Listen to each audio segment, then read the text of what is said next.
Hello! Welcome, everybody. Hello.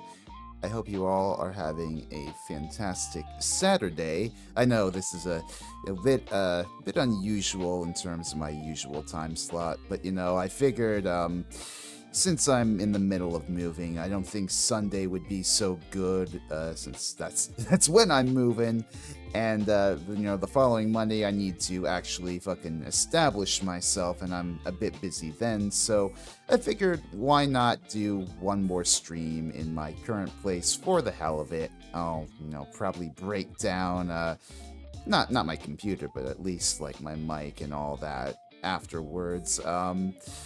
So yeah, no, that's been going on in my life. I've been hard at work packing a bunch of shit for tomorrow, and hopefully that should go by with no stress. Apart from that, my two bands in New York City, we're seeing quite a bit more activity. We're going to be playing some shows soon, and that's going to be a whole lot of fun. I had a rehearsal recently with one of them, and we ran through our set, and it is tight as hell, y'all. Oh my god. Admittedly, I wish I felt a bit more comfortable bridging my life with my PL, promote that a bit more, but it all the same, I don't know. I feel comfortable being your virtual anime cat boy, not so much not so much with everything else. Y'all, I'm I'm a proud resident of New York City, and that's as much as you're gonna get out of me. That I don't abstract, that is, of course. Sup, Resi? Finally reached one of these streams. Hey, Floatzilla, good to see you. Welcome to the stream. I hope you are doing well.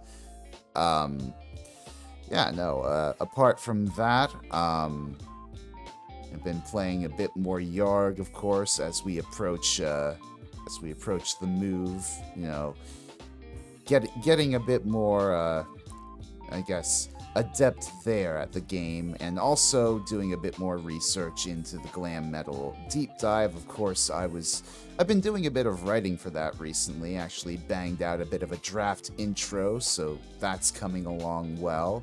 And yeah, hopefully I should be listening to a lot more glam metal once again in the months to come. Well, hopefully not months. Hopefully I'll be able to write this all down within a month. But that is to say, I'm hard at work at it. And actually, I listened to a bit of Slaughter's debut album the other day for the video.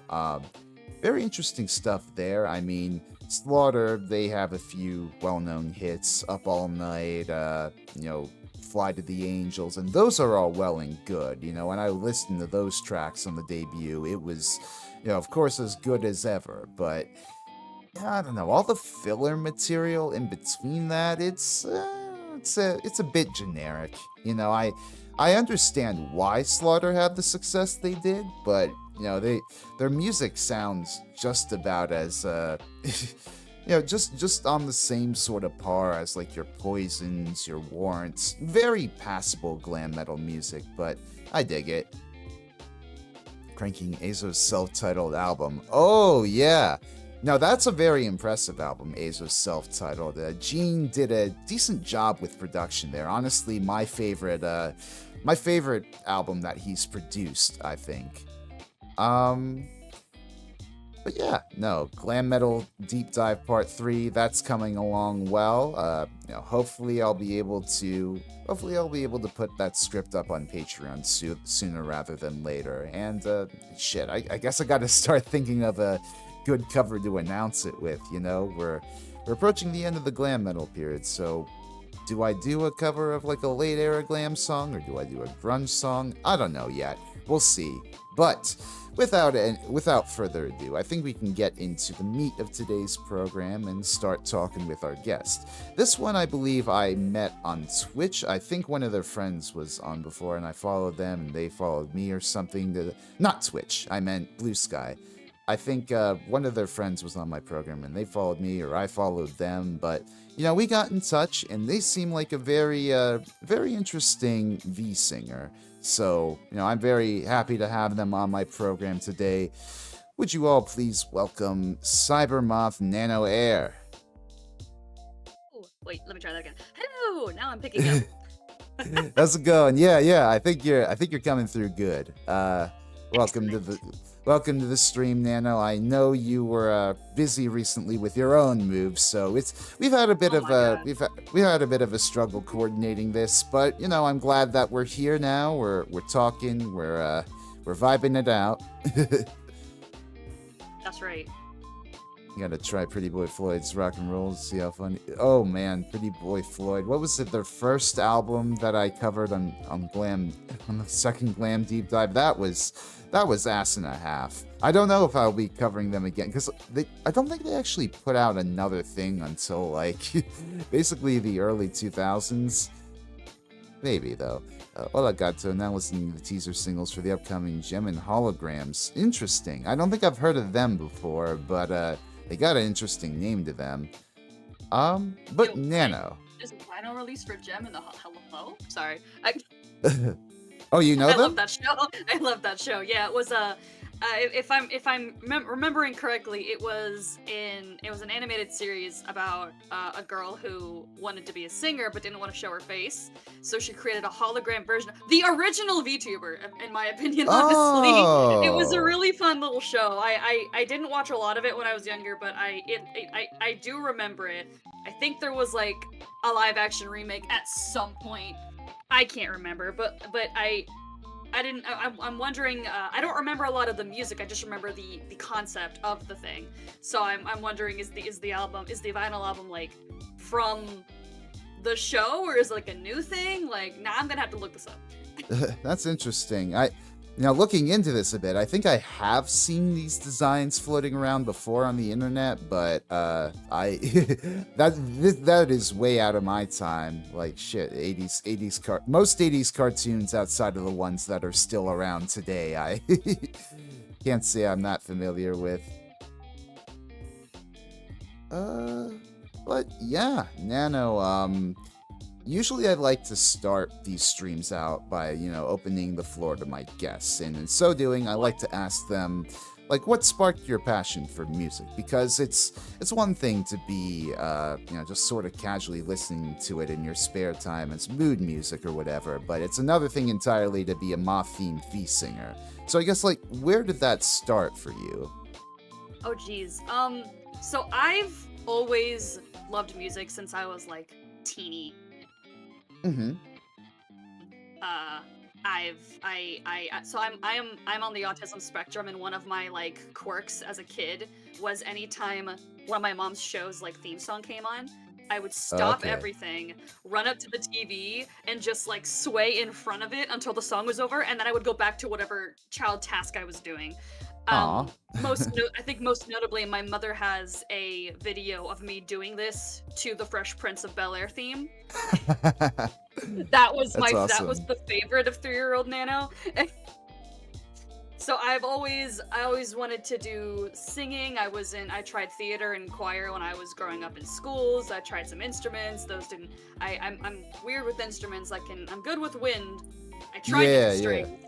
strings. Not great with strings. Didn't have a wind thing in my school, so I jumped to choir. Um, Mm, I used to be enamored with really like the high melodies and all the harmonies that professional singers could do. yeah. I Were you a soprano? so in school I was alto 1. I Oh, wanted to be okay. soprano, but my voice had a hard time reaching those high notes. So after Yeah. I had graduated, I actually spent like many years just training my voice to sing along to the soprano voices that I loved listening to. One of my biggest inspirations is actually Monarch or Amanda Lee. Uh, Oh, yeah. Monarch the VTuber and Amanda Lee, as she was when she was doing all of her covers. So I Mhm. trained my voice listening to her because she had the octaves that I wanted to hit. So I would sing along and listen to all of her stuff until I could nail it. And now I I can. see, And I'm like, yeah. now what do I do? It always helps, I think, as a singer to have somebody that you want to, I guess, model your voice around, like, or at least serve as some sort of inspiration. I know back in the day when I was just sort of starting out as a singer. Before I even joined choir, I was like obsessed with like Led Zeppelin and trying to hit all the vocal parts of Robert Plant. Are you familiar with Led Zeppelin? Vaguely. I'm aware he exists. They exist. It's a guy or a Yeah, group. yeah.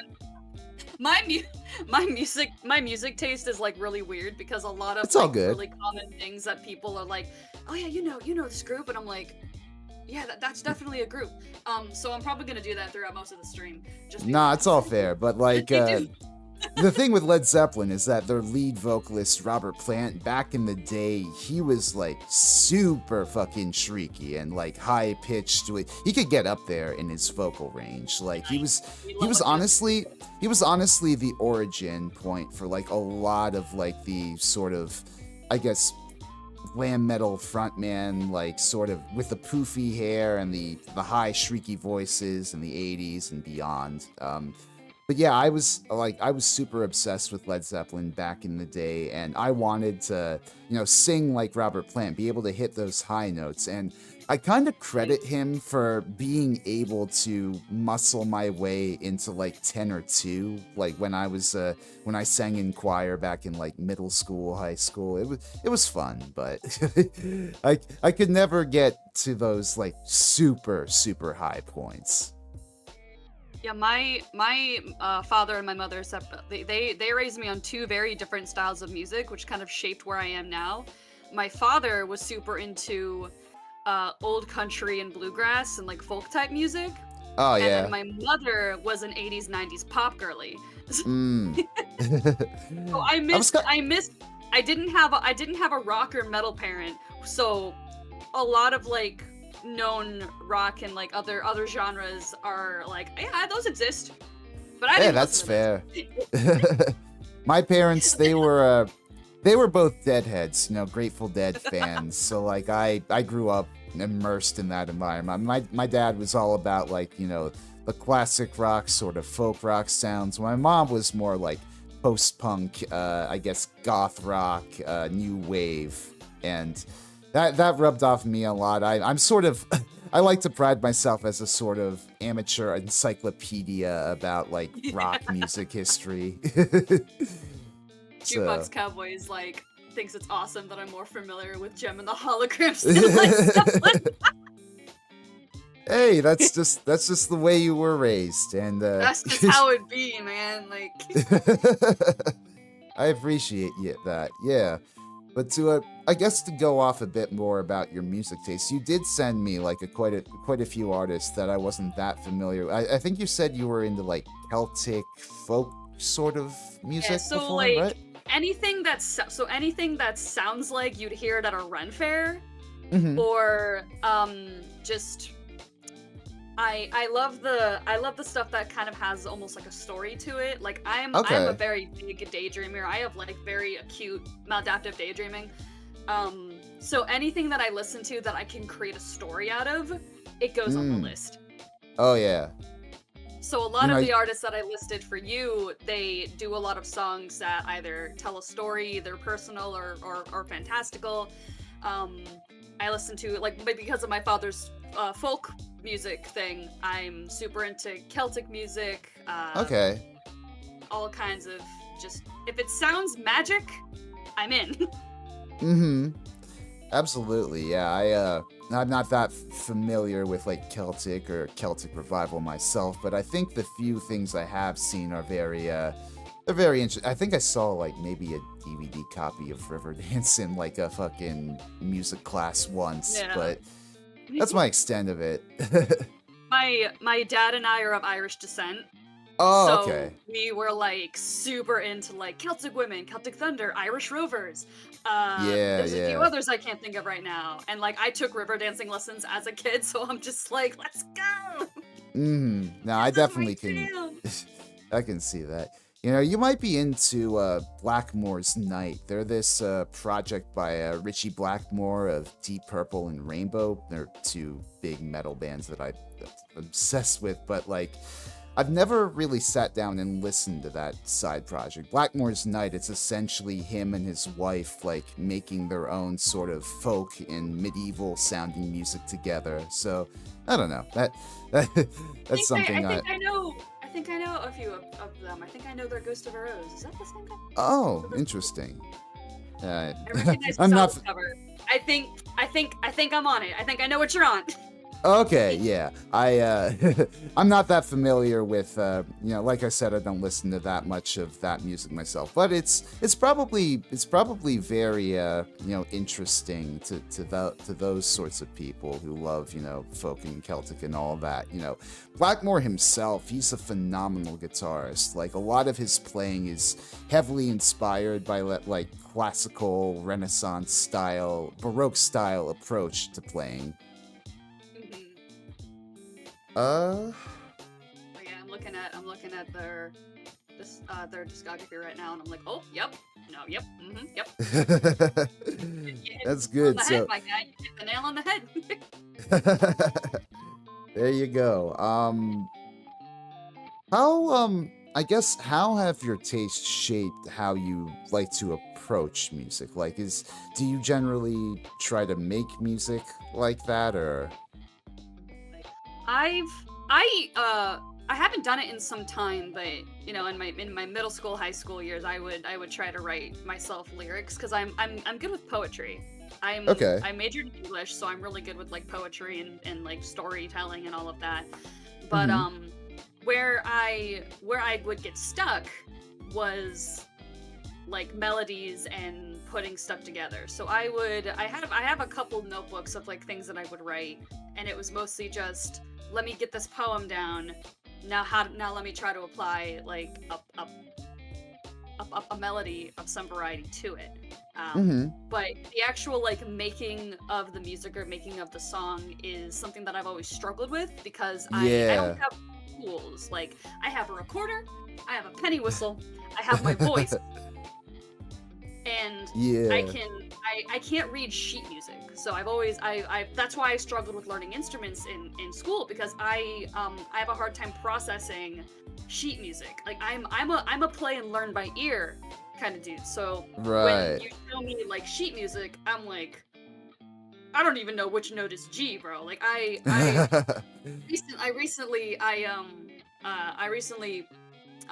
some little tidbit about me. I work in the educational system with elementary school children. So recently I was participating in one of their music classes for like 2nd, 3rd, 4th grade, and they're learning how to read sheet music. They're learning how to read the notes, and I'm sitting here like, why is this so hard? Like I actually learned more this year in that classroom than I remembered learning in my own classroom. So I go up to their teacher and I go, hey, can you tell me what that trick was to remember which note is D again? Thanks. So, hey, like, every good boy deserves fudge. Exactly. Very good. Hold on, wait. Very good. Or however that goes. I forget. From the top or the bottom. I know what you're on. Like, I think from the bottom of the staff. Yeah, it's tricky. I used to be so much better at sight singing than I am now. I'm familiar roughly with like music theory and all that, having studied it in college. But if you sat me down in front of a sheet of music, I couldn't. I couldn't sight read it for you. Like I can't sight read for shit. But if you sing me a melody, I will give it back to you. Like I'm a yeah. I parrot stuff. That's how I learn. I parrot. Yeah. Question to Resi, how do you form your opinion on a glam album? I mean, at this stage in my deep dive of the series, right? I've already gone through like all the early foundational stuff, the stuff that it's generally agreeable that it has a certain energy to it that a lot of the later stuff did not. So like as I get into it and I start listening to the bands like the Poisons, the Warrants, the Slaughters, the all the other bands that sprouted up in glam's wake, I try to see like what they're doing that sort of makes them stand out from the rest of the pack. And if it's not that much, then no, I don't know. I kind of throw it on the pile and think it's meh, like I don't know, like especially as it got towards the end of glam metal's existence as a genre, it was very over commercialized, very over bloated, sort of, the label sort of refined the hit making to a science and, made sure that every damn band had a ballad.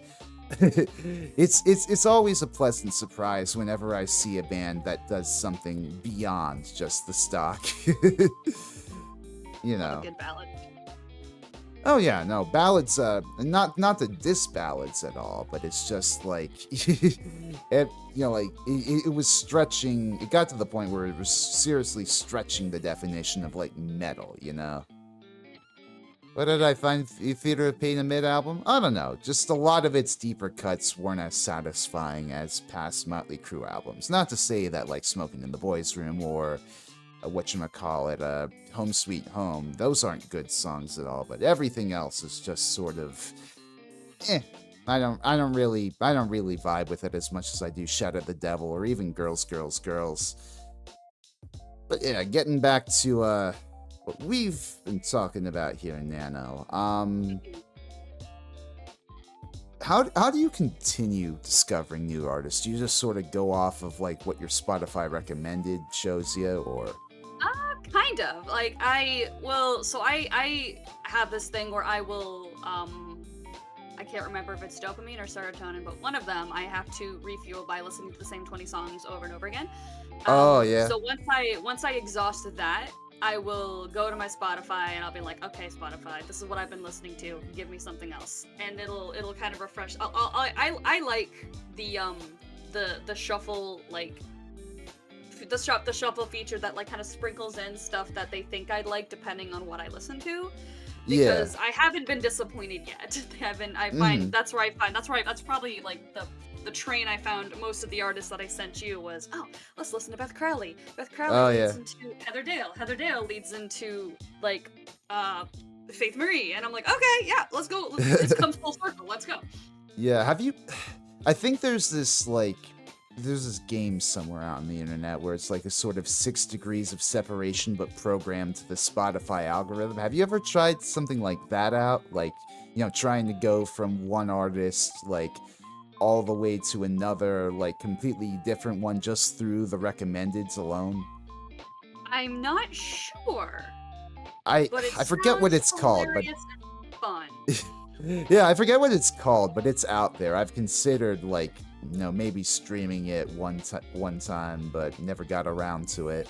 Yeah, and like sometimes I'll just put hey, here's a daily mix of a bunch of stuff that you have not listened to before, but matches up with the thing. I'm like, all right, bet, it's Monday morning, give it to me. Yeah, exactly. And then I'm like, hello? Oh, nah. Oh, hello? And it just kind of goes in a circle until I've like favorited all the ones that I liked, and then I listen to those on repeat for 3 days.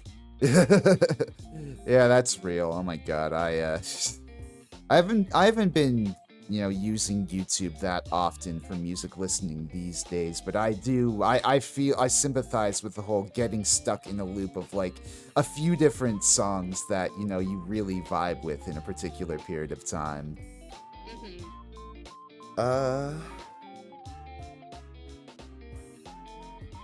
So you mentioned you're more of, I guess, a lyricist first, right?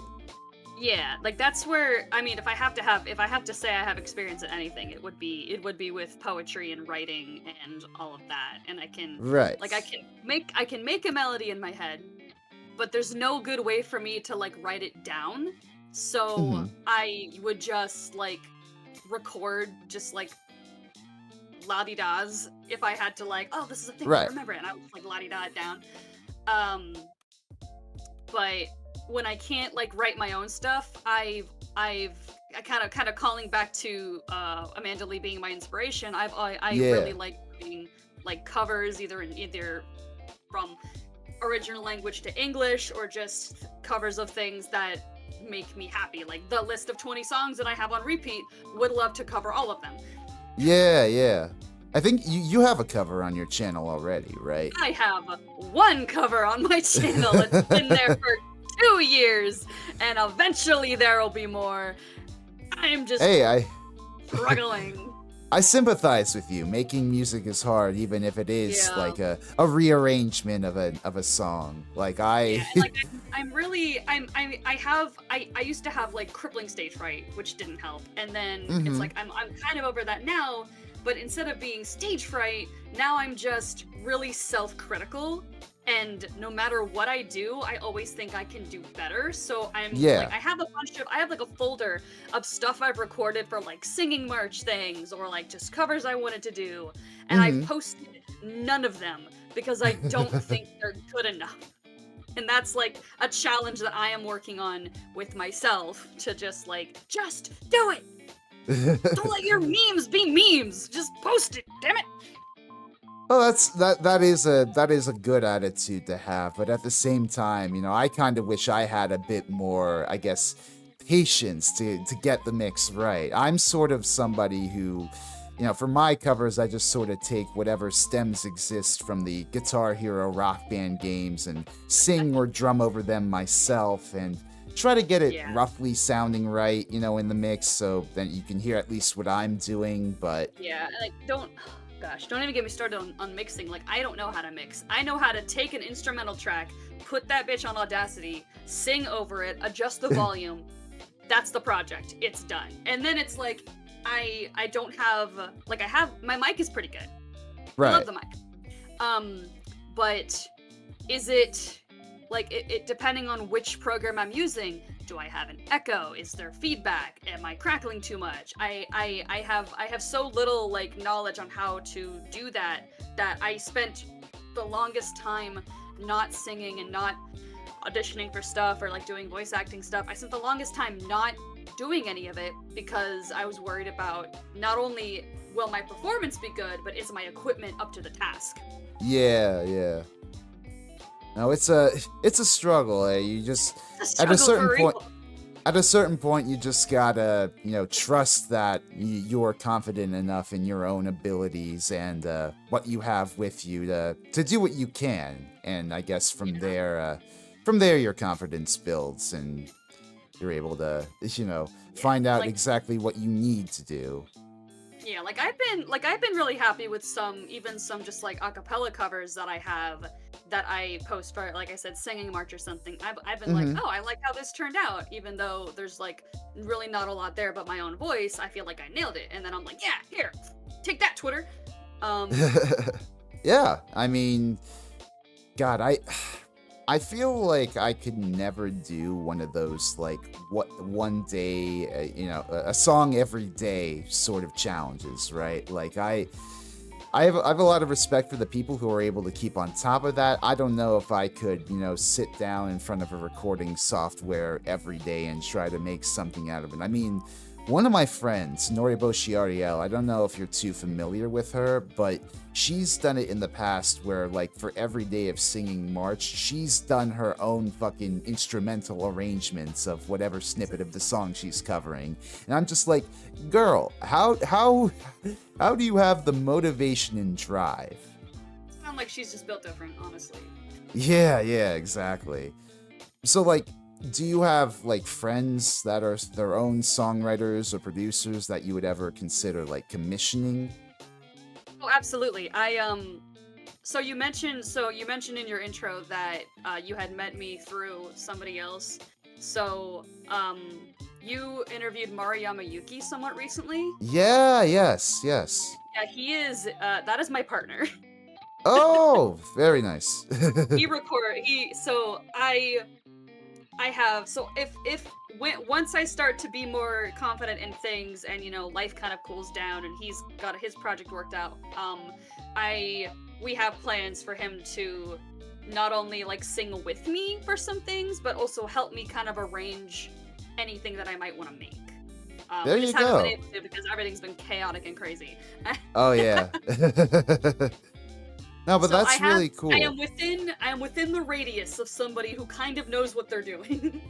Yeah, no, it's nice to have a partner that will help you out with your music career with their own in their own ways. Yeah, and then I've got like a handful of other friends, like Casadezia, who is a VSinger idol, Xander Digital, Hmm. does Digital Blues do music? I can't remember, but like I gotta Oh, like I know Digital Blues. He's yeah, been just on the program before he's too. yeah. So I've got people in my circle who I'm like, if I need advice, I know who to talk to. It's Very just nice. sometimes with like the motivation, the insecurity, I'm like, no, let's do something else. And then I'm like, Yeah. then I have this curse to where whenever I feel the urge to sing, I catch a cold, and I'm like, are you kidding me? Every Yeah. time. Yeah. That bites. I feel you on the whole like wanting to commission your friends to do something but not being able to get it together and ask them. For the longest time I've wanted to commission a few artist friends and just punch up the graphics for this program a little bit, but it's always sort of slipped away as I prioritize something else. Yeah, I've always been in. If I can't make it myself, I guess I won't make it today. Yeah, no, that's for real, for real. Uh, But I want to, and that want to is strong. And so I'm hoping now that I've moved and things are kind of cooling off, I'll be like, okay, let's do stuff. I don't care what the quality is, just do it. And I'm hoping that I can kind of get into that mentality somewhat soon, so I can actually fucking use my YouTube. yeah, no, for sure, for sure. It's like a meme. It's like a meme in my Discord where it's like, year 2 of Nano posting one video. Do you not use your YouTube for VODs? Do you have like a VOD channel or? I haven't. So I've been streaming on and off for about 3 years. I want to. Right. And I recently, like, I think, like, sometime last summer, I got, like, an editing software so I can actually, like, do that shit and put it all together. Hmm. I'm just kind of, fucking lazy. No, that's relatable. So I'm like, yeah, I've got all these VODs that I saved. I've got all these things. And then I'm just like, they live in the folder and they don't go anywhere. A lot of what stops me is usually just, like, self-insecurity, lack of motivation, Oh yeah. all of that stuff, and like I'm in therapy for some of that, so let's go. Yeah. So I mean, I'm hoping it'll get better and I can yeah. start actually doing shit. I'm just happy that being on YouTube and having these streams, like I'm I'm actually able to save VODs for longer than whatever Twitch has on their whole limit. So I have the VODs on YouTube. It's just I know I should probably like try to clip them and make shorts and make myself more marketable to the YouTube algorithm, but I just never have the motivation to do that. Like I like video editing when it's like me trying to make like a giant project, Like I can't do well. I don't do that well with self promo and selecting where I'm at my funniest. Oh, I totally freaking I'm the worst at promoting myself. I will do an entire week of streams and just not tell anyone, and my friends are like, where's your announcement post so I can repost it?" And I'm like, what announcement post? What going live post? Bitch, do your going live post, damn it! And I'm like, I'm sorry, I didn't want to Oh my bother God. anybody. I Yeah. don't want to bother. It's No, I know I tend to get into a habit on Blue Sky where I don't really post that much on my timeline aside from the going lives and the announcements and all that. Same. I don't know. I need to be better in community interaction. Like God bless like the VTuber community on Blue Sky. We may be very small and kind of incestuous here or there, but it is a community, I feel like. Yeah. And Blue Sky just lets you fucking weed out all the people you don't want to see. Yeah, Um, exactly. yeah, I've been trying to do more stuff like that too. Like the two things that I want to try to like post more of is art, because when I'm not procrastinating anything music, I primarily do a bunch of art. Oh yeah. Um, and then pictures of my cat, because cats are the way to go. Like, Yeah. you should know. You Oh yeah. Um so I guess kind of going off of like the connections we've had here. You are a part of a VTuber group yourself called Fruities. Is that right? I am, yes. I love How how is that? Is it just sort of like a loose collective of friends that work together, stream together, etc.? yeah, like a couple of us knew each other beforehand, and Okay. then they opened up they opened up little mini audition kind of, and I was somewhat familiar with one of the owners, so I was like, oh, I know them. I don't know them Oh, right well, on. but I'd like to, so I put in a thing, and they I went through the whole process, and then and then I think my part of my like audition process was they grabbed me, one of the other applicants, and then one of their leaders, and said, "Hey, we're just gonna chill here and play some kind of game, just for vibes." And I am now pretty much best friends with the person that I applied with. So we're both in the group. That's me and one pon pon. Oh, that's fun.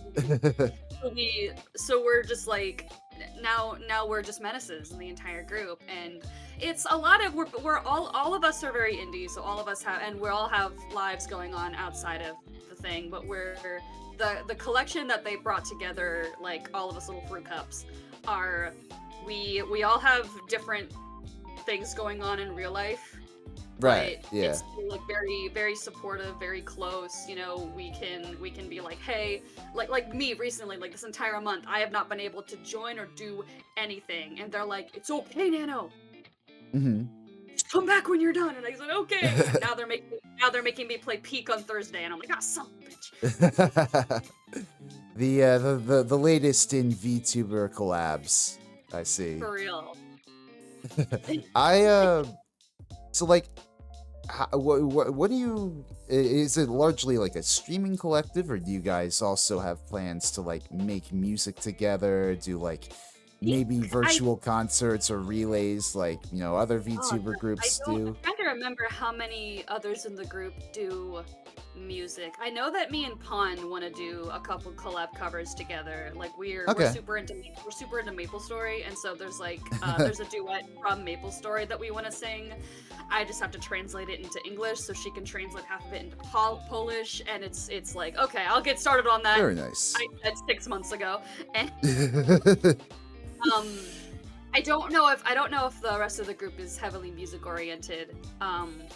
But there is some, like, the cover here and there, and I might pitch this to them. I think it might be fun to do some kind of like goofy fruit themed like sing along, just for the funnies.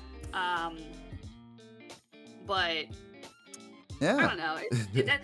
Like music hasn't been a huge thing. We've mostly just been, how do we get everybody together to do a collab because our time zones are Right. whack, and then like a bunch of art, do a bunch of art together, and try to do games. And it's primarily a group of cozy gamers, and then like Okay. three of them are very, let's play Peak, let's play Repo, let's play. And I'm like, bruh, I just want to farm. Leave me alone.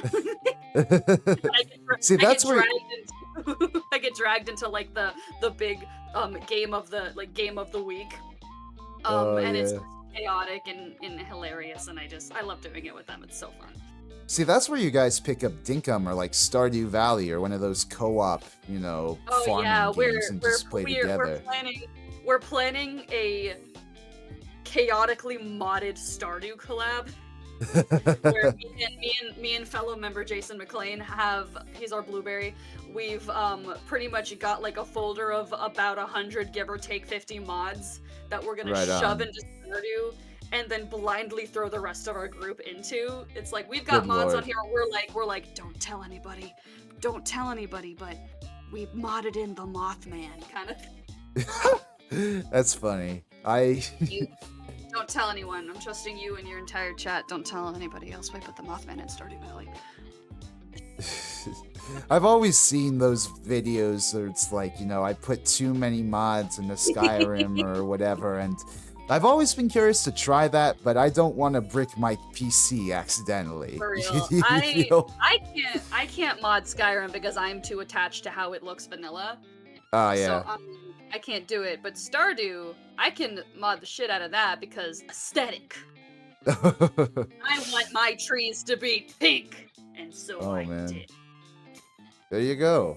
I guess kind of going off of that, when you stream, like, what is your favorite thing to do? Like, what are you said you're like a cozy streamer. Do you like farming sims and that sort of vibe?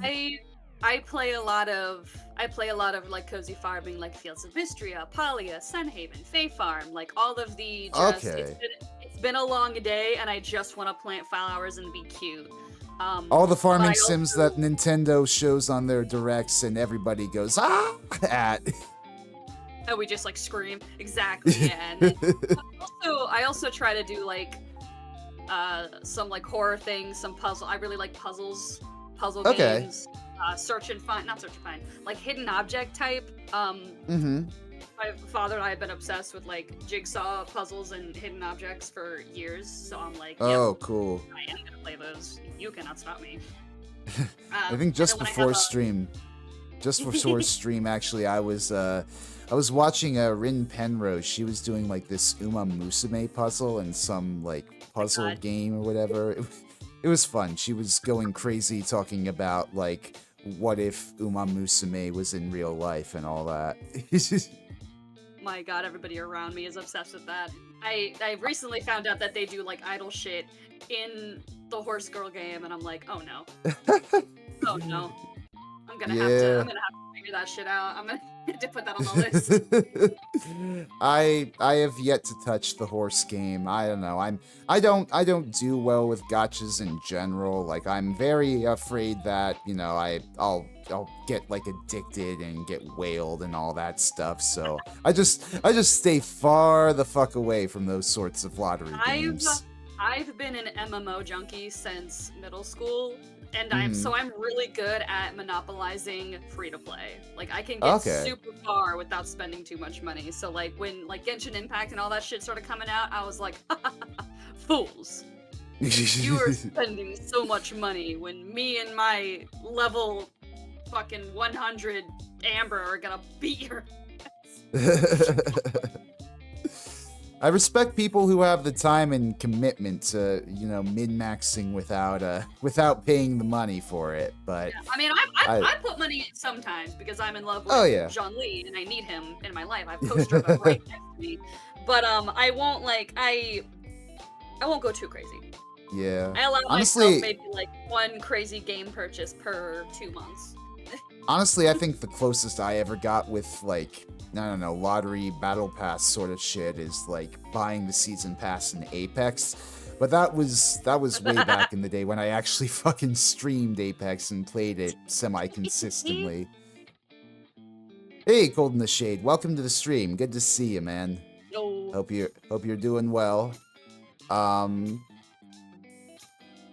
yeah, what?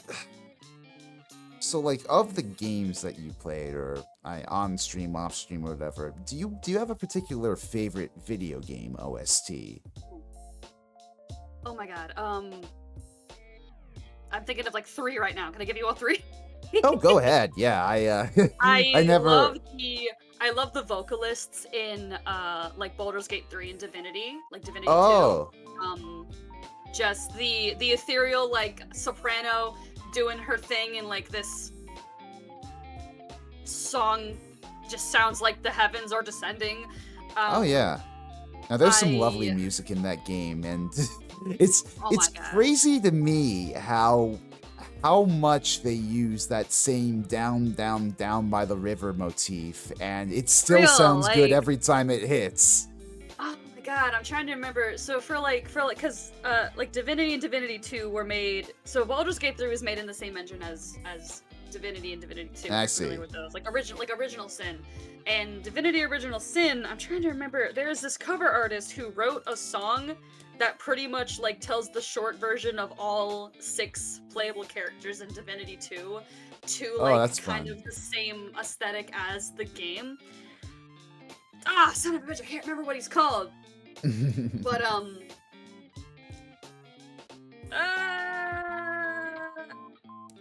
Mario Kart World's OST actually put a smile. Oh yeah, I've heard incredible things about that game. I want to get it for Christmas. There's so many goddamn Switch 2 games I want to get like for the holiday season. It's that. It's Donkey Kong Bonanza. It's fucking. I can't wait to hear what Metroid Prime 4 sounds like. Nintendo's just been cooking recently with soundtracks. Oh my god. Speaking of Nintendo, another game soundtrack ×2 that I'm like, it will live in my mind rent free, and you can put like the thing on screen and I would hear it in my head, and that is the soundtracks to Pokemon Ruby and Sapphire. Hell yeah. And then Pokemon Mystery Dungeon Explorers of Sky. Oh yeah, now those are Stone Cold classics. That's good shit, right? Like that's that good shit. If I hear Slateport's like opening notes, I'm like, where's the boat? I'm there. I'm transported. It's back when they early Pokemon music is fascinating to me. At least like Gen 3 through Gen 5, because, you know, the use of sound fonts, like the way they're able to create so much from such a limited like palette of sounds is incredible to me. And of course, you know, it's the whole meme that, you know, Gen 3 is like the gen of, you know, horns and all that, but it really does leave an impression on you. Like I listened to, so when I was playing that game, I was in like late middle school, early high school, and oh yeah, I've kind of low-key hypnotized myself to when I hear music from the Hoenn region, I start to get sleepy, and that is because I would hide my Game Boy Advance or whatever under my pillow, and then when it was bedtime, I would turn that shit on and play past my bedtime. So I associate it with being tired. So I'm like, whenever I'm having trouble sleeping, I load up a Pokemon game, and then within half an hour, I'm like, I gotta put this down. I'm sleeping. Mm-hmm. That has been my melatonin for the last week. That's playing Pokemon Mystery Dungeon is like, let me just. Okay, we're getting asleep now. That's adorable. It's really quite striking how profoundly Pokemon has influenced an entire generation of people. You know, like. It's not just that, you know, you're following, like, there are all these, like, I guess, like, ambient playlists on YouTube where it's, like, you know, Generation 3 music or Gen 4 music or whatever, like, and it's, like, a playlist of it with, like, rain playing in the background, very consciously trying to tap into that same nostalgic itch, you know, like, it's fascinating to me how much of a grip that series still has on us, to the point where I have to admit, like, I've played so few JRPGs outside of Pokemon, you know? Like, to me, Pokemon is the definition of a JRPG, sad as it is to say. Nah, see, I'm also a Dragon Quest fan, so... Oh, yeah. No, I can... be a good game for you? I've never tried it, actually. Interesting, yeah, I haven't tried it either, but it looks cute.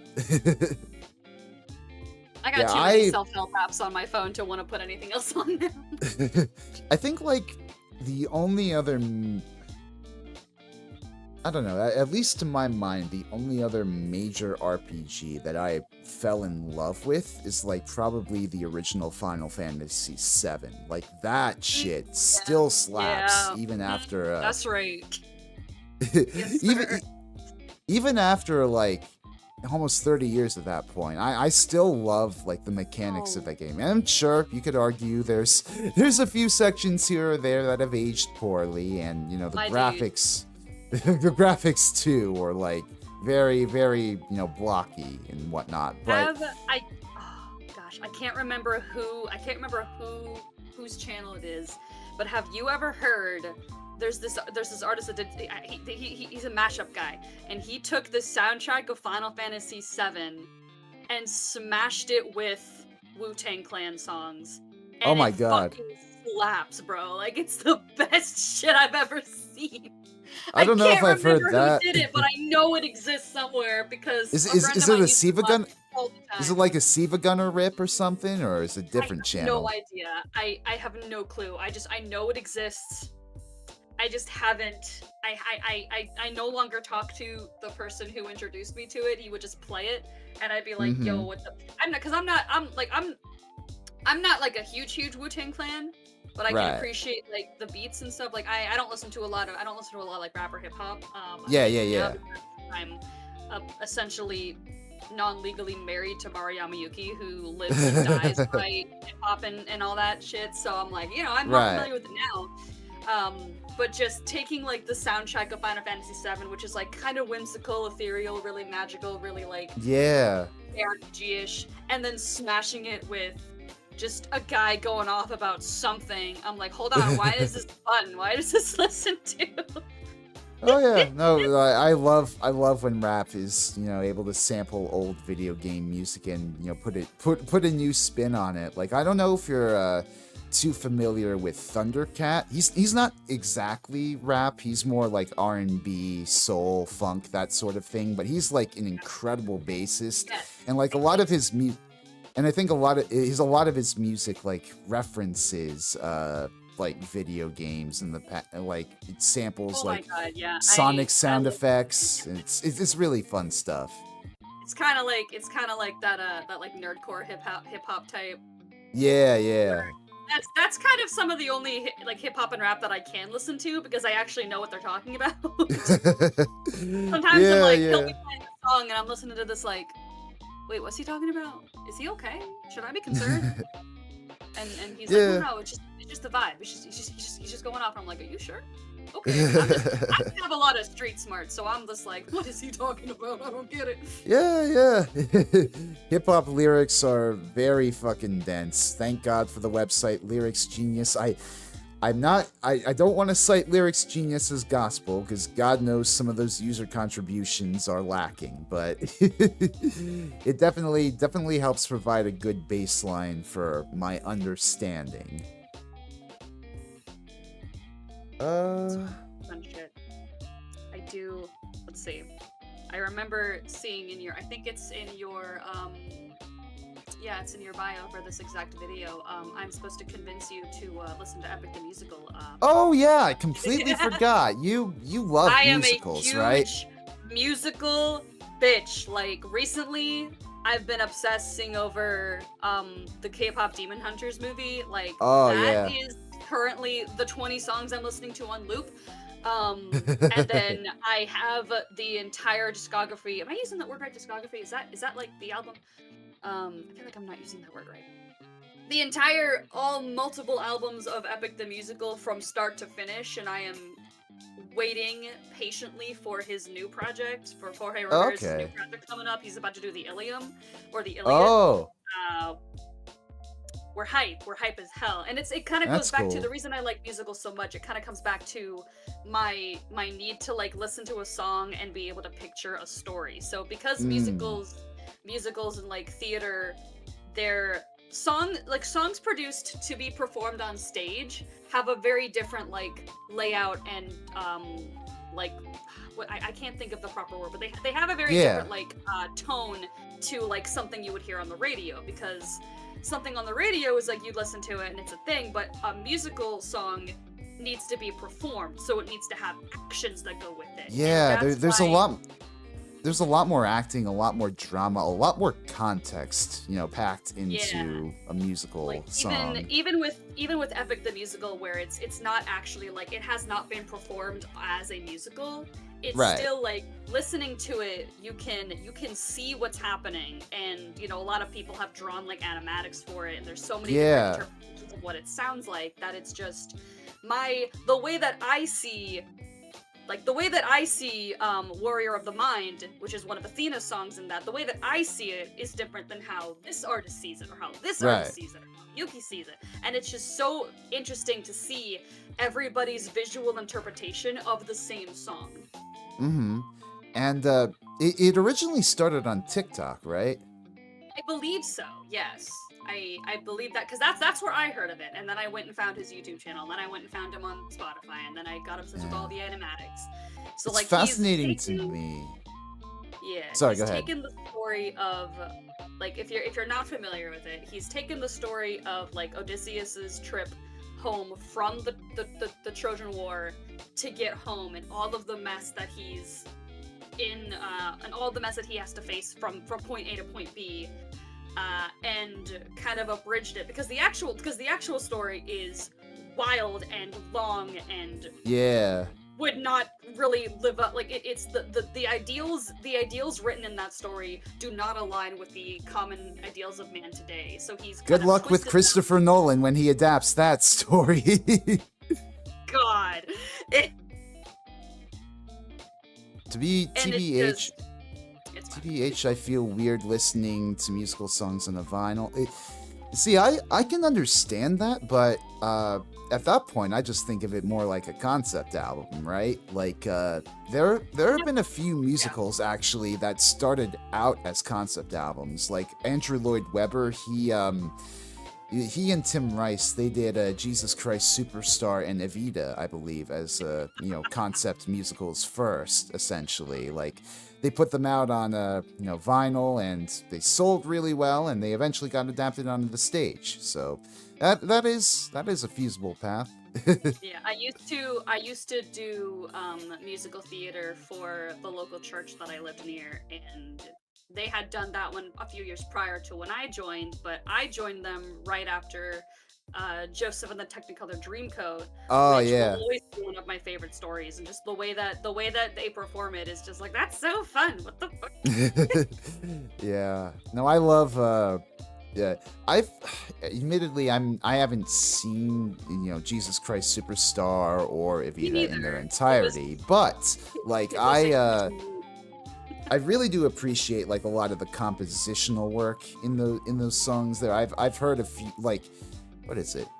They brought on board fucking Ian Gillan of Deep Purple, like in his prime, to sing the role of Jesus on that original concept album, and he goes for it, man. He sounds amazing. Like there's, I'm trying to think of some others that theater production just specifically. It's mostly Bible stories because it's yeah. But it was like the Children of Eden has really pretty songs. The story of Esther, it's just like, I love how they can take these. I love when people take stories and make them music, like not just like Bible stories, but like Into the Woods. It's just a mashup of fairy tales and put into this big ass story with all this music. So my mother, one of my mother's obsessions was Mamma Mia when that was huge. So not only did I grow up on like ABBA and shit, but like we watched that movie. My two youngest siblings were, I'm the oldest of four. My two youngest siblings were also obsessed with it. So I had all three of them every day that entire summer, looping Mamma Mia. Mamma Mia is such an. Sorry, go ahead. I'm sorry. That's like the opposite of like taking a story and making it into music. That's taking like an entire album and rearranging it to make a story. That's what I used to do in high school, and now like I'll take before I do a lot of writing. Before I write, I will take like 50 songs, rearrange them until they fit a narrative, and that's what I use. That's what I use to write with. It's just boom. Here's the entire narrative in one playlist. Now I gotta fill in the blanks. Mamma Mia is basically it's basically the peak jukebox musical, and every other jukebox musical since has been trying to top its thunder. there's a movie that's I think it's called Weird Magic. It's somewhere on Netflix. Oh It is a yeah, fever trip of a movie, but it is so fun, and that's another jukebox musical where they throw these songs into the story about fairies and biases and not in judging a book by its cover and stuff, and then it ends with a interesting. fever trip. It's the craziest thing, but so much fun. I feel like, Strange I Magic, mean, that's what it's called. Strange Magic. I say this kind of as a, I don't know, I'm kind of a doubter when it comes to jukebox musicals, but it feels like a lot these days have started, we've had so many goddamn musicals about the life of a famous musician now that it feels like we're trying to, intentionally invent scenarios outside of that that could fit a jukebox musical. Like, yeah, I'm thinking in particular of like Anne Juliet, that recent like Broadway thing that happened recently, where I think they took the songs of Max Martin and slapped them into like Romeo and Juliet. So, My fucking god, I kind of remember. I'm trying to think if I remembered that, but I might just be thinking of the Leonardo DiCaprio Romeo and Juliet. possibly, I don't know. All that is to say, like Epic the Musical does seem very fascinating to me, from an outsider's perspective. I remember, what was it? I saw, I went to Matara Khan. She had a stream like on Twitch once where she was like watching through the entirety of it, and I think I just managed to catch the tail end, and she was sobbing. She was beside Yeah. herself with tears, Yeah. like. if you're into, so it hits us like mythology hyper focused, or like those of us who are obsessed with like fairy tales and mythos and all of that stuff, like that's who that's for. And then once you get Right. into it, it's like a Black Sabbath musical movie. Oh my god. I would be curious to see who could pull that off. Like, that could be done. Has there been like a heavy metal jukebox musical before? I know there's like Rock of Ages or whatever, where it's like, they took a bunch of like old rock songs and mashed it all together in one, but I don't know if that's like, I don't know. I don't know. I'm not sure. I don't. That would be very funny though. Yeah. Give me Guar the musical. Oh my god, there'd be an entire fucking splash zone for the pyrotechnics and blood. God. Oh yeah, pyrotechnics. Let's go. It's very very story based. The whole like and it's kind of paired up into like little like mini arcs. So like there's the Troy saga, and that's like 3 or 4 songs getting from Troy to the ocean. Then there's like the Wisdom saga. That's where Athena jumps in and she's doing her stuff. So it's right. The way that he released them was broken up into like almost these chapters. Just The Elder, am I right? Oh my god. Music from if Kiss ever adapted music from The Elder into a Broadway musical, I wouldn't know how to react, honestly. All I can visualize is just that one time that Kiss showed up in a Scooby-Doo movie. Oh yeah. I don't think I've actually ever seen that one, but I know it exists, and I think they were aliens. Oh yeah.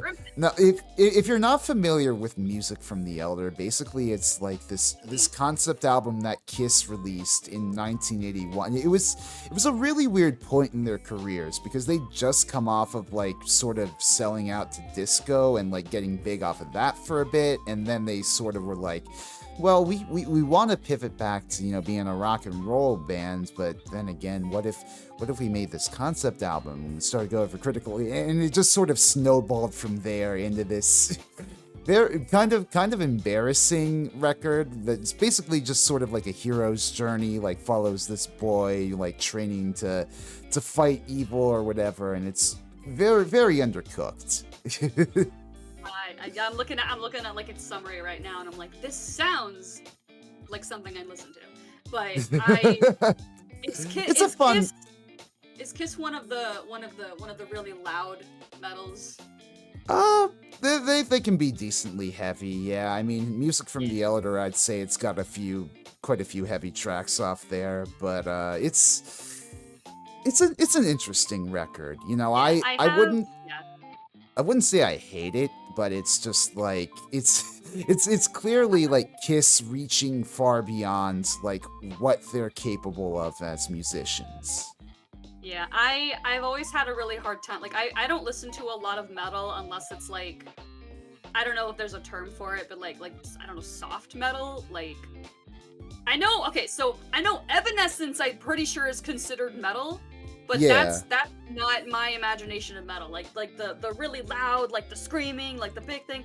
I have a Like hard metal time that's more processing like that. pop oriented, I guess. Yeah, like I'm good with like that side of the metal genre, but I have a hard time with like the louder side because of just like overstimulation with Yeah. auditory senses. So No, that's I absolutely valid.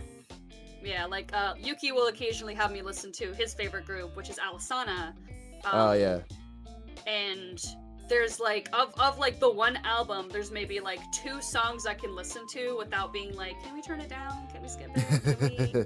Because it's more like it's like slower, not as much like screaming into the microphone. Which I'm like, yo, if you can Yeah. do that, more fucking power to you. You're awesome. But my ears and my tiny my little tism brain are It's a like, lot, yeah. I can no longer see. It's a No, lot. I love heavy music personally, but like it can get to a point where it's really wearing on the ears. You know, I have a bit of tinnitus myself, so I've been trying recently to, you know, be more conscious whenever I go to concerts to try and wear some earplugs. At least not listen to music at like full volume, you know. Oh yeah. Like I took him to a concert of the Alisana group I think last year, and before we even went, I bought myself a pair of like sound resistant like big heads like construction Oh yeah. headphones. Yeah. And I was like, oh, this is so much more pleasant. Like I can still hear what's going on, but I'm not like I don't feel my lungs like shaking. It's Yeah, exactly. It's all about you gotta mentally, physically prepare for some of this shit. Like let's go. yeah. It's all about finding that level of comfortability, you know, so that you have a good time at the concert. Yeah, that's why like I'm super into like the softer like musicals and the pop and like the folkish Right. indie music, like all of that stuff Yeah, that's yeah. like I can this like after your ears ring for the 10th time you get used to it, bruh. I don't want to deal with Yeah, that. yeah. I listen to a lot of like I can listen to some really like hyperactive, like really loud sort of shit, but it's not it tickles my brain in a different sort of way. Um, Yeah.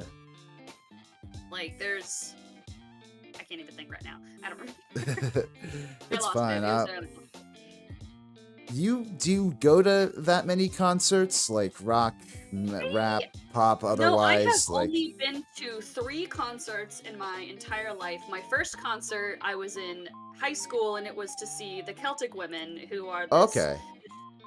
this group of 5 female vocalists who sing a bunch of traditional like Irish songs, a bunch of like Gaelic stories, and then Mhm. of the 5, one of them plays the violin and dances at the same time. I'm pretty sure Oh she's the wow. Fae. So I went and saw them with my dad and my friend and one of my friends at the time. We went and saw them. I think I still have the tickets from it actually. Okay. The second concert I went to see was maybe 4 or 5 years ago when my sister dragged me to a BTS concert. Oh, Love that. nice. It was great. I had car trouble, so I spent most of it outside the stadium, but from what I was able to see was pretty cool. Um, I and can then imagine thirdly going to like was a yeah. sorry. Go ahead. No, you're good. Third was the Alisana concert, so Ah, yeah. I can imagine going to like a big K-pop concert like that being like super high production. oh my god, like it was I due to some personal things happening at the time, I missed like the first 2/3 of the show. And then by the time I got in to see the last third, I couldn't find my sister and her friend, so I ended up just kind of finding a place to sit and sitting alone. But I was like, this is fine, whatever. I'm gonna watch the show that I paid a ticket to get into. Um, Yeah. so and from what I could see was really cool. Like I loved I love K-pop concerts with their like glow sticks that they have that Oh, are yeah. synced up. the way that they're synced up to the show is the coolest shit. Because it's just like Hell it's yeah. like you're in the audience, and at the bowl of other audience members, you see it light up with the tracks, and it's just like, this is cool as hell. I kind Oh of see what's yeah. going on now. And then I started actually getting into like K-pop. I was already into like J-pop and J-rock and shit, but now I'm like, all right, now I see what Korea's cooking, and now I'm obsessed with Demon Hunter. So it all Yeah. just goes downhill from there. That movie looks really interesting. You know, I like that Oh, the Spider-Verse team is out there and doing, other projects and trying to expand their horizons in that way. but you should watch it. You should watch it for sure. I When you eat dinner tonight, you should watch it. I should find the time at some point. I mean, I don't have Netflix, so I'd probably have to find some sort of slime tutorial online or whatever. But I do want to watch that. I haven't seen the second Spider-Verse film. There's a lot of like Sony animated pictures other than like the original Spider-Verse that I have yet to see that I'd be curious to check out because it feels like Sony Animation is fucking cooking. Oh, they are. Like, fucking Spider-Verse, and then like Spider-Verse 1 and then Spider-Verse 2, and then we are all like on the edge of our seats waiting for the third Spider-Verse whenever the hell we're gonna see that, because we know it's coming. Yeah. Just something about like I don't think I've seen a lot of movies from their studio besides like Spider-Man and K-pop, but it's like something about the way they animate and then the way that they do like their music and their color, like it's so pleasant. It's so nice on the ears and the eyes. It's like, put that shit on loop, please. Absolutely. I remember the songs from the first Spider-Verse just wouldn't stop playing on the damn radio after the movie had dropped. I was like, all right, oh guys, yeah. let's keep going. Sorry, what were you gonna say? Do you are there any like memories that stand out to you from those concerts? Like other than what you've said already.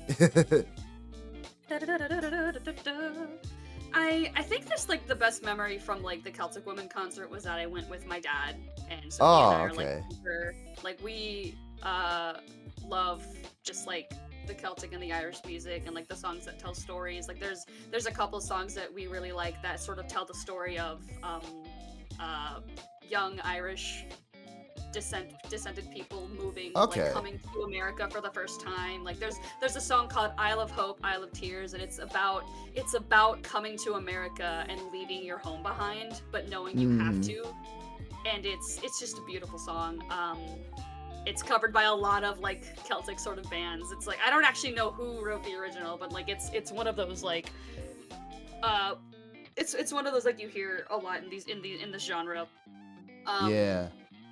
And like another one that they sang was like "Oh America," which again I think is another like coming to America sort of song, like from back in the Okay. day. Ellis Yeah. Island and all of that crazy shit that went down Right. back then. Yeah. That's cool. Seeing them, like I would watch like stage performances on YouTube, like I would watch them perform there. But it was neat seeing like their whole setup, because they have, so there's the 5 women on stage. One of them is constantly moving with the violin, and she doesn't even have her hair tied up, so she's got this long, gorgeous blonde hair, spinning around, playing the violin like she just stepped out of a fairy ring.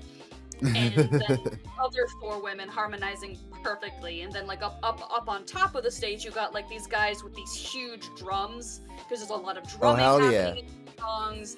Then somewhere there's a guy with bagpipes, and that's the best. Further like closer to the front of the stage, and kind of like under you have like the rest of the band, and you can see there's the flutes, there's the harpist, there's so much going on at once, and it's just Hell, an ensemble. oh my god, yes. It was just so magical. It was so good.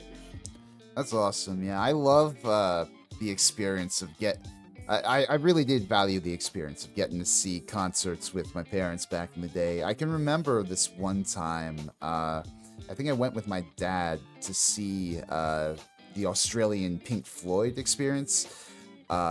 Basically like an Australian Pink Floyd tribute act, and it was very cool getting to, see all the classic hallmarks of the Pink Floyd stage show. Like they had like a portal screen behind them. They had they did a bit of, they did an encore where they came on and did a bit of like songs from the wall. It was just a really cool concert experience all around, and very formative to, I guess, my love of progressive rock. I actually got to see David Gilmour of Pink Floyd last year at Madison Square Garden, and that was a really surreal, I guess, full circle moment for me.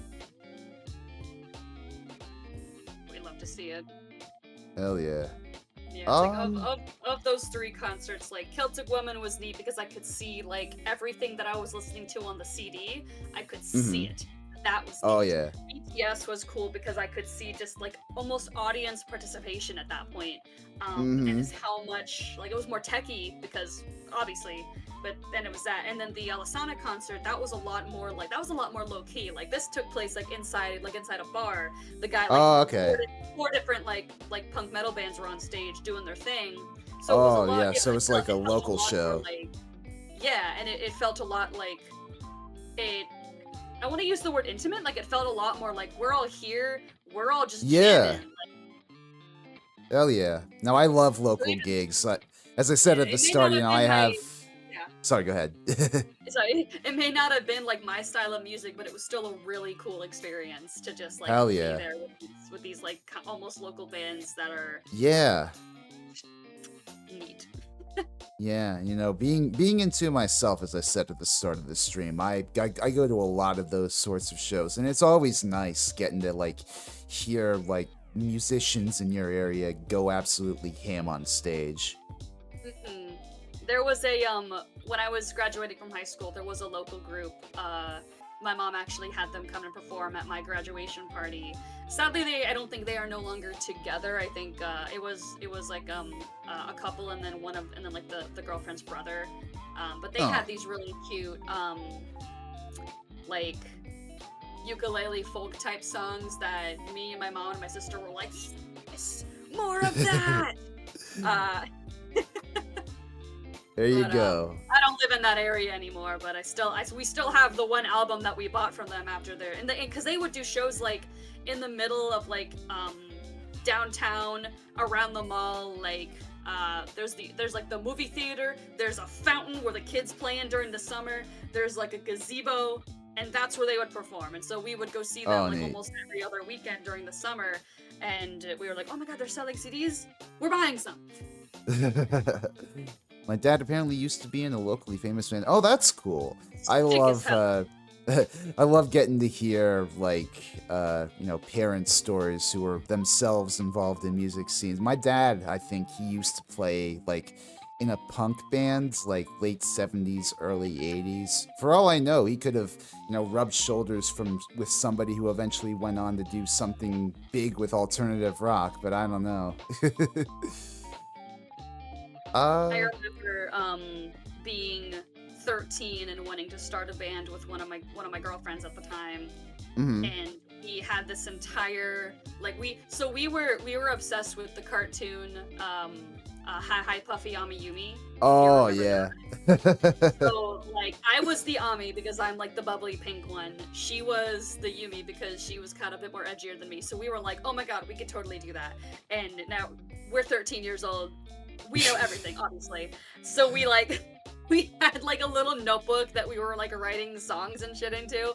Um she had a bit like I think whatever music she was listening to was on a whole different maturity level than what I was listening to at the time. So I Yeah. was like, girl, what are you writing about? What is happening here? Is- so I mean, naturally it went nowhere because when you're 13 and you want to start a band, no, you Right. don't. Like Oh my she god. had a guitar, she knew how to play her guitar, and I didn't know how to play anything, so I had a toy drum set, and we were great. I remember like way back in the day, I think right around the time I was graduating from high school, I remember seeing on Facebook like this band that had formed out of my school, and it was like basically like a bunch of 7th or 8th graders gathered together. I feel like they had like fucking at least 3 different vocalists. Like it wasn't clear who played what instrument, and they fell apart very shortly after they formed. But it. God, Lord, give me the confidence and drive of a teenager obsessed with rock music. Word. Colin, are you asking what my 13-year-old group was called, or what Rezzy's group was called? I don't remember what the fuck we called ourselves. It had something. It was something along the lines of like the super edgy username you give yourself on Club Penguin. So it was like Dark Star something, or like Starry Witches something. Like it was something like that, because we were XX_XX. Like exactly. Yeah. Like it was. I don't remember. I thought I still had the notebook. And if I find it, I will text you. I will DM you a picture of the name of our band. But I don't think I have the notebook anymore. It was like this little mini like spiral notebook with like dolphins on the front, and it was like we were writing shit into that. Not a lot though. But like I think, like, keep in mind, like 12, 13, 14 years old, I'm pretty sure she was trying to write a song about killing your husband who was cheating on you, and I'm over here like, I want to sing about flowers. Like, wow, that's I'm like, sounds okay, fun. what are we doing? But I mean, and then like so if I can kind of go on to like just some of the shit that I would write about in high school, like that never made it into a song. Right. I would write stuff about like I've mentioned I'm on the autism spectrum. I had a social disability. A lot of my songs were about the struggle to look normal. Yeah. Or to be normal, because a lot of things I didn't get. I didn't understand a lot of social cues. I did not know how to understand like innuendos until I was 21. Like I did not get it. It did not click with me. So a lot of things I wrote about were like really, it's just like somewhat standard, not completely delving into like emo kid lyrics, but like right. But very hard in your sleeve. The cusp. They're like up there, just not knowing how to interact with people. And it kind of ties into why I designed myself to be like a robot bug. Okay. Fairy, like the fairy part is my obsession with like fairy tales and things that are magical and pretty and all of that shit. The bug part, I love bugs. I have a bug collection. Bugs are great. Nobody likes them but me, but we're special that way. Bug girls are having a moment, fucking Juniper, fucking Matara Khan, a lot of cute bugs out there in the VTuber scene. The bugs. I've always designed like my online persona to be either fairy or robot. Fairy for, the reason I mentioned previously, and robot because I've always had such a hard time almost adapting with my fellow humans that it almost felt like, oh, this goes against my programming, or oh, I don't understand this.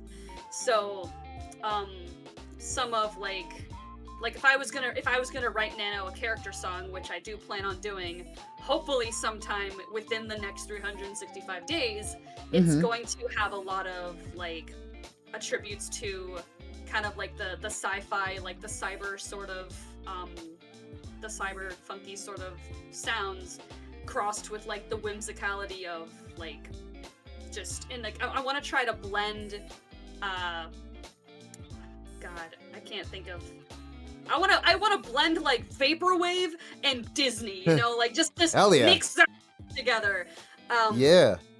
Lyrics that sort of describe, while still being lore accurate, lyrics that describe the struggle of presenting human when I don't have all the necessary programming due to my conditions. I dig it. That's the drive for the writing. It's just I gotta do it. And when I started writing some lyrics the other day, and I'm just like, I'll do something with these at some point. Yeah. But when you eventually finish it, do you plan on releasing it like exclusively to YouTube, or do you also want to like try and put your music on streaming? How do you want to like release music in the future? I think so. I think to start, I would do like kind of like how I did with my one cover on YouTube. It's just like put it there with like maybe some art that I did, just to kind of Yeah. take all of my talents and blend them together. And Hmm. then I I would I think it would be neat to have like my songs available for people to like stream listen to. I just need to Hmm. get to the point where I feel confident that people would actually listen to it. Hmm. Um, but it's like I love. Oh, excuse me. I You're love fine.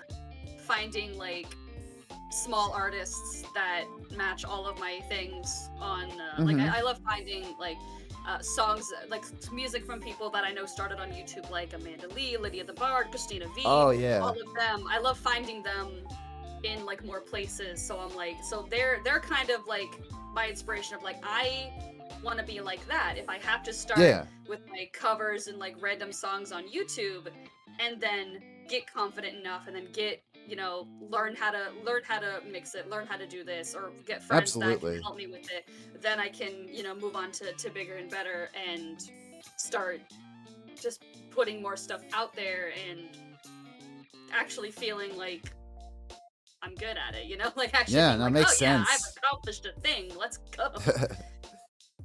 Do you have plans to do like any like complicated like VTuber style music videos ever? Like, would you like to ever commission somebody to help you do like motion graphics or like lyric I mean, videos or what have you? I plan on teaching myself how to animate and how to use like MMD style like animations. Well, there you Um, go. I again, it's like if I can't do it myself, I'm not gonna do it. So I want to learn. Like I've started practicing with like simple animations, like the like Okay. the pixel GIF I'm using as my reactive right now. I made that. Oh, very cute. Yeah, it's very simple, like only 2 frames, but it's like I was really proud of how it came out, and so now I'm like, what more can I do with this? Hello, the algorithm put your stream in front of me, so I'm new. Hope you're well. Hey, Leah, welcome to the stream. I'm Rezi Orenji, orange cat boy who reviews music and talks with other music-loving VTubers. Welcome to the channel. I hope you like what you see poking around here. We just out here chilling for real. Hell yeah. I love these streams. It's such a good opportunity to meet other like-minded VTubers. To be honest, I'm not the best when it comes to networking or social interaction on any of these social media platforms. So it's always nice to get people on here and just chat for a bit.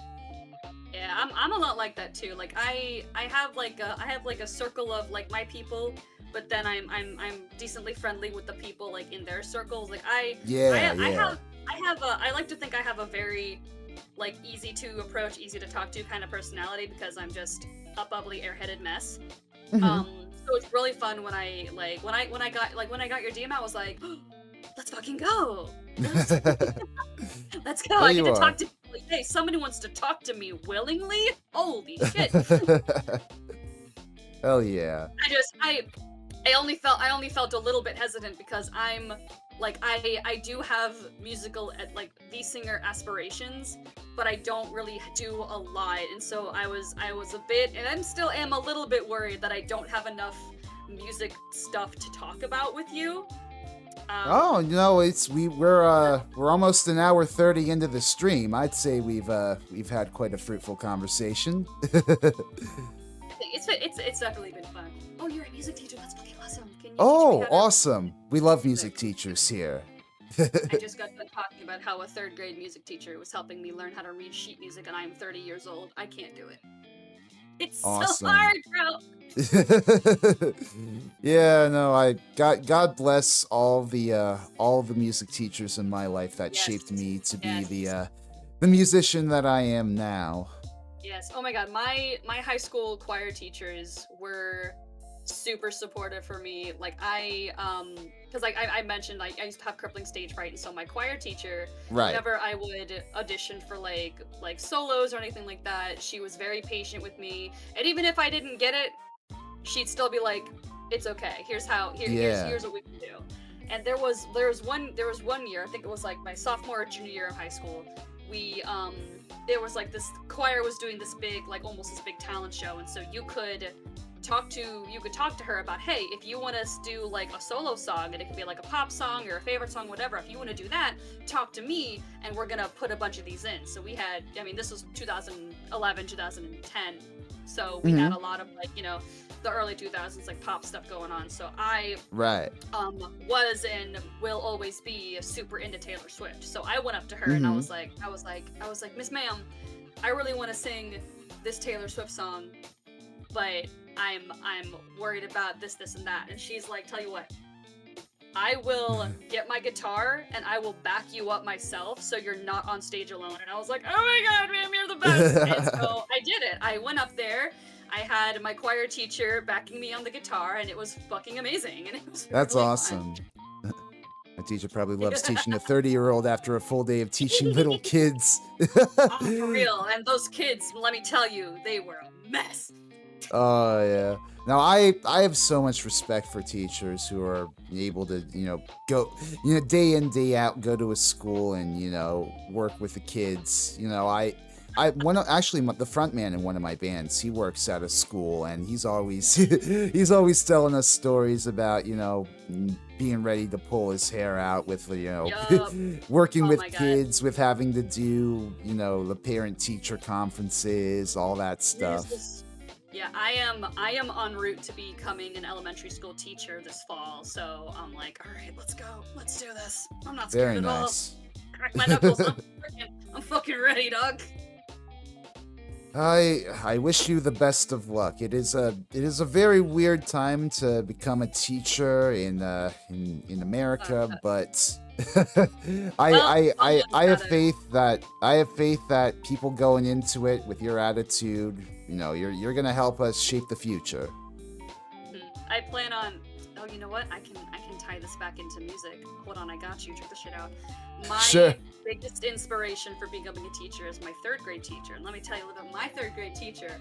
He wrote songs to help us little third graders learn math. Songs that Oh, I still there you know go. to this day. This man would come in. He would bring his guitar in.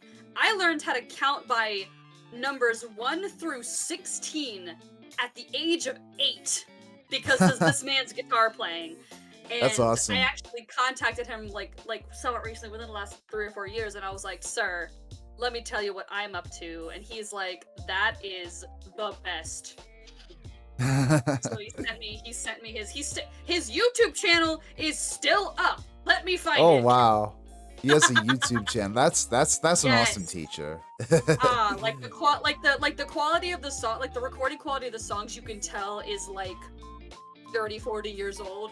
But it's still like, if you need me That's to count fun. by fives, I'm gonna sing a song to you about lizards. Like, it was the best shit. And so I'm like, I've always wanted to like do that same thing, where like take teaching, Right. take music, and like squish it together. If it works for Just- ABCs, it can work for the numbers. Exactly. For real, like it. And it was like he was as memorable to me as fucking Schoolhouse Rock. Like, that was the level. Hell this man yeah. was Oh on. my god. It was the Schoolhouse best Rock. shit.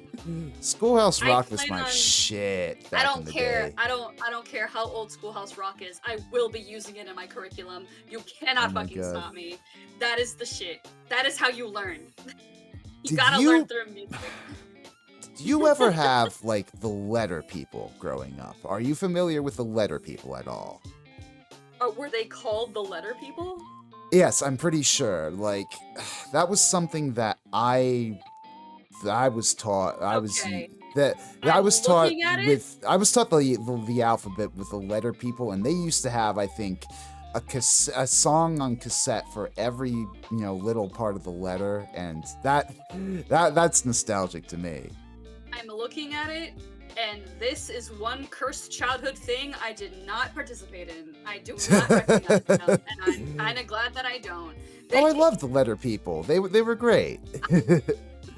I remember something similar that I watched that was of numbers. Like all the numbers had different personalities. Oh, and shit, yeah.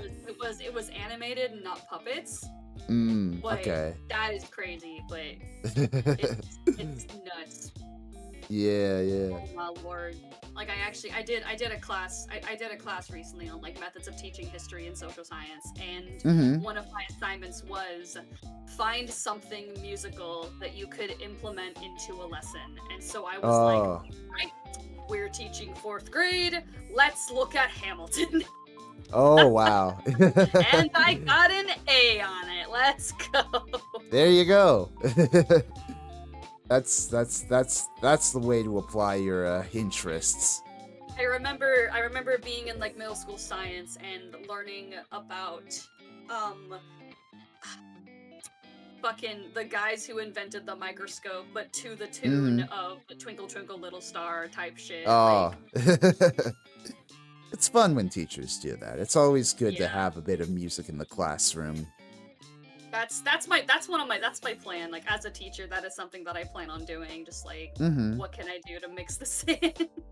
Yeah. Because it makes it fun, and like it makes it more interesting. And like some of the songs that the teachers have shown these kids can be really fucking cringe, but like in a fun way, you know? Like yeah.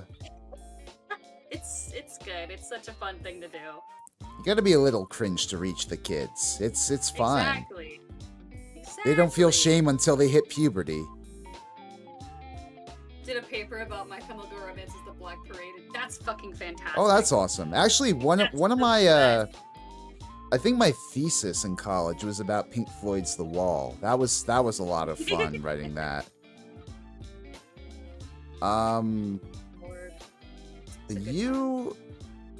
So kind of an abrupt shift from this topic, but what inspired you to become a VTuber?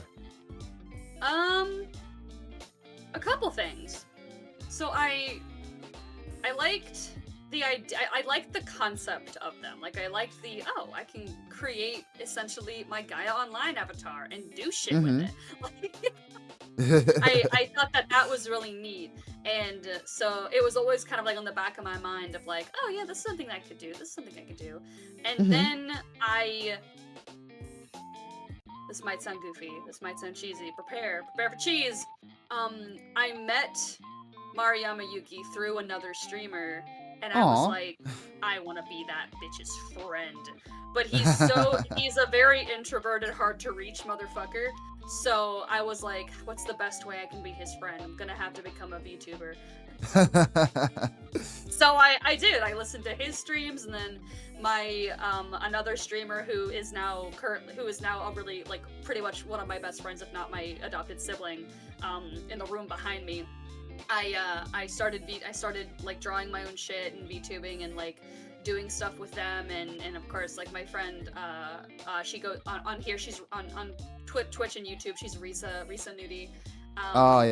They were, because the two of them were in a group at the time, so I was like, well, Risa's really social, I like hanging out with them, I'm gonna hang out with them, and then maybe finger tap ooh woo, they can introduce me to the emo ghost boy in the corner.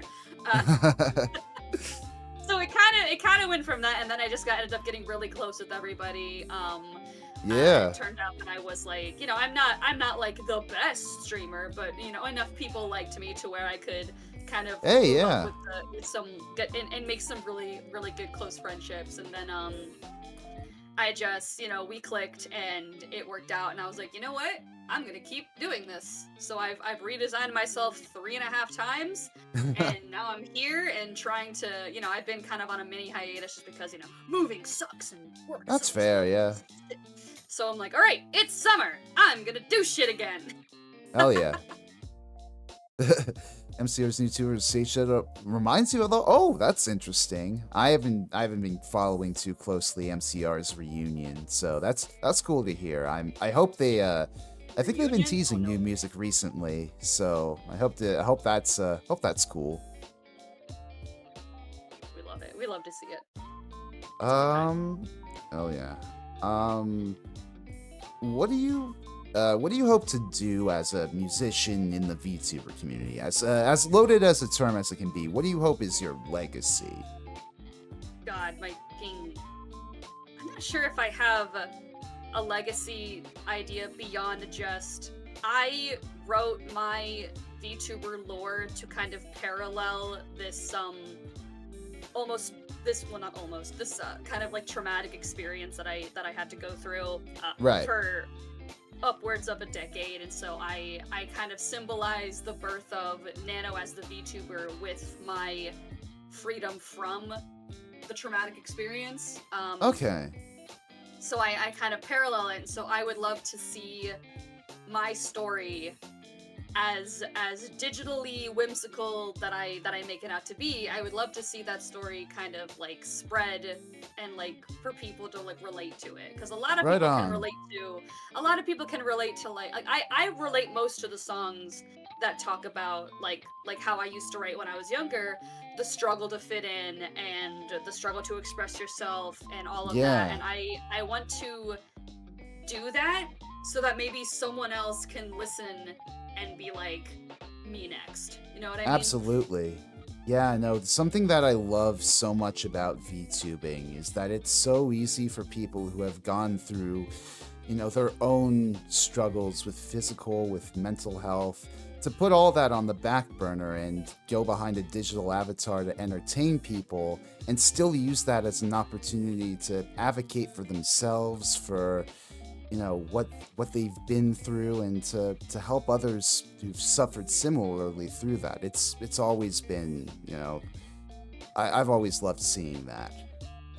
Like VTubing and like all the art that I've done and all like the stuff that I want to write has been pretty much just like a creative outlet Mm-hmm. to let out a bunch of like just symbolism and metaphors for all the shit that I've gone through, and Yeah. how I've evolved and just gotten better from it. Like I actually have this idea Yeah. to draw all of my different designs almost as if it was a Digimon tree, because that's how it Mm-hmm. feels. Like I started out Yeah. small, and then I just, with every evolution, I kept becoming more and more myself and more comfortable with where I am in life and where I'm going. Mm-hmm. As Mm-hmm. slow as it might be, we're still like a step forward is still a step forward. Hey, we're all moving at our own pace, honestly. I feel like the key to a long, thriving community is slow and steady. Yeah. Like I don't Um I used to get panicked whenever I would be rated by anybody with more than 10 viewers. I'd be like, oh, who are you? Like, oh god, what do I do? I'm scared. So I'm like, yeah, just Yeah. don't like if it comes to me slowly, I'm okay with that. Mm-hmm. Like I don't need to make it huge right away. I don't have the fucking time. Absolutely. I have a full-time job. I don't have time to be I don't Yeah. have time to be famous. Now I've I'm fine seen with I've just being like little. I've seen it before where a VTuber blows up immediately and they just completely lose their sense of self because they love like talking with their community as it slowly scrolls by. They love, the whole, I guess, the initial stages of VTubing, of getting familiar with people and making friends and like trying to form connections. And there's something there about that. I love VTubing predominantly, also kind of similar to you, because it helps me as a creative outlet, but also just, I don't know. I feel a lot more social on this space these days than I do IRL, Yeah, like cause when you're like, cause like when you're an adult, it's hard. It's hard to make Mm-hmm. friends. Yeah. Like it's so easy when you're like, but as soon as you get the fuck out of high school, it's like, well, shit, now what? And Yeah, when when you exactly. already have like a social issue, or like with me, you're bad at communicating. It's like, well, how do Yeah. I can be friends with my coworkers when I see them, but I struggle to go out of my way to hang out with them like outside of work. It's like, how do I do Yeah. that? So that's why Mm-hmm. I'm grateful for like the friends I've made in the VTuber community that are around my age, where I'm just like, oh yeah, you get it. Fuck gas Absolutely. prices, am I right? Yeah. Yeah. We- Do you have any dream goals or collabs that you'd like to accomplish? I so like creators I would love to collab with one day. Yeah, Type yeah. thing. So Amanda Lee is one of them for sure. Right. Um, she just because she's always been a big inspiration for me, and so I would love to do, I don't know, something with her. Another is and this is gonna be very non-VTuber, but still just as important to me, is Sure, go ahead.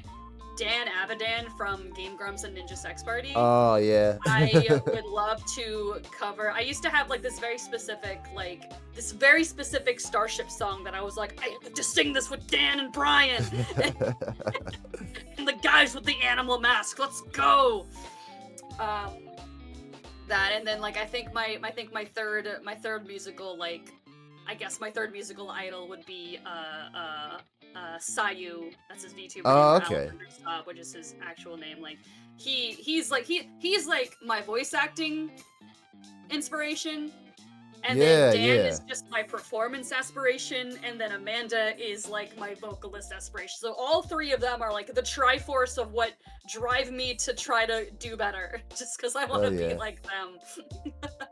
Yeah, no. Monarch and Sayu, they seem like really chill people. I would love to at least talk with them someday. They seem like fine. They seem cool. I watched them do shit with what's that streamer's name? His motif is that he's like in a doll, purple. What the fuck is his name? Shit. I can't remember. Whatever. The just like the two of them, and like the two of them, their dynamic reminds me a lot of me and my friends. So I'm just like, oh yeah, that's me. That's fun. It must be so interesting to like get into like the anime industry as a voice actor, and then as VTubing sort of sweeps the internet, you're like, huh, I could probably make something of this, and they just jump right into it. It's super fun. Feels natural as hell. So, final question here. We're just about at the end of our conversation here, but something that I love to ask our guests to end the stream off, since it's been a very chaotic past few months in the world, probably going to be chaotic for a while to come. I'm curious to know, like, what sort of music do you like to listen to in times of stress? Are you very about, like, feeling catharsis? Are you trying to be in your feelings? Like, what's your vibe when you're sad, anxious, etc.? So I have a playlist for this is what I listen to when I'm angry, but I can't convey my feelings. And it's a lot of very like I'm on my villain arc type of song. I dig. And then it's like a lot of that like Celtic and almost like fairy like storytelling sort of music I listen to kind of like keep calm. It's like if I'm in traffic, put Heather Dale on because I need to be able to function. Exactly, or like if I need to feel inspired, I'll listen to like Epic or the music from K-pop Demon Hunters because it's like the stories they tell are very here's a struggle that's relatable, here's a song about overcoming that, and then so it's like if I'm sad, I listen to something kind of low-key that I can almost like, okay, we're mellowing out. If I'm angry, I listen to the villain arc. If I need to, like, if I'm feeling down about myself or if I'm feeling insecure, I put on Hunter X Golden. I put on what the hell do I put on? I put on like Warrior of the Mind, or just something that kind of like pumps me up or pushes me in the right direction. Like songs about how like there's more to me than what I think there is. Like there's more to me than meets the eye, or there's a way to like whatever, like the bad feelings we're feeling right now, they will pass. I will have different problems next week. And just things that kind of keep me going. So that way I can feel still like connected. Like a lot of what goes on around us in the world, if I have to be completely honest, I cannot pay attention to because I have the thing with my mentality is that it becomes too much, and so I have to only really get bits and pieces of it, and then kind of push it away with like the fantasy elements and just like the I'm here, I'm alive, I have people around me, everything is gonna be okay. That's good, yeah. Always good to get into that headspace. But yeah, it seems that we have reached the end of our conversation here. I'm out of questions. Is there anything else that you wanted to bring up, or? I don't know. I mean, I guess hopefully within the next year or so, I'll have something else on this damn channel, you know? Like, whether it be Yes, another cover or like something that I do with Yuki or I plan on I'm in the process of making a pretty much an RPG Maker version of my lore that I was gonna mm-hmm. let people play, and if I make the character song, it will go on that. And so it's like a bunch of projects kind of all tied together that I will That's eventually do, but it's like for now, there's a lot of just working on myself and getting comfortable and being able to, you know, do the things that I want to do without, you know, feeling too stressed out about it. Because if you feel stressed out about the projects you're doing, you're not going to want to do them. Yeah, no, very true. But until then, where can people best find you? Is your Twitch, would you say, is the most active, or? Yeah, the most active would probably be my Blue Sky and my Twitch, both under the name Nano Air, just exactly how you have it in your video description. All right. I will start. I will eventually have like VGen commissions open because I do art and I do some other shit, but like mostly Twitch. The next time I'll be live is actually Monday. Okay. Which will be my first stream in a few months. We'll be doing just some cozy shit with my friend Pon and just kind of awesome. Chilling, but yeah. Yeah, that sounds great. Twitch. I mean, I've abandoned Twitter. We don't talk to them anymore. Yeah, well, this was great, Nano. I really enjoyed our conversation today. You know, usually I tend to slot out some time for like a bathroom break during these, but I was so engaged, I just completely blew past it. No, I have had to use the bathroom since stream started, but that's fine. Okay. Well, thank you for having me on. Like it really like being able to talk about some of this stuff really kind of helps like kind of stir the motivation of like, oh yeah, I did want to do that. I should do that. Yeah. So Well, of course. I had a great time today, and I hope you all in chat had a great time as well. I'm sorry to the people who are coming in now who who missed it, but you know, the VOD will be up shortly after if you want to check out Nano and I's conversation, and if you want to check her out on Twitch too, you know, the link's in the chat. She's cool people, so definitely do that. I'm gonna go get some dinner now, but before I do that, I'm going to raid into Aya Amare's stream, so if you guys would like to join me in doing that, you can raid on YouTube? I thought that you could. Yeah, no, they added that some time ago. That's sick. Cool. But if you guys want to join me in raiding into Aya's stream, you know, feel free to type in cat raid into her chat as I just did in there. And yes, Mrs. B, I'm sorry that I just missed you, but next time for sure. Next time for real.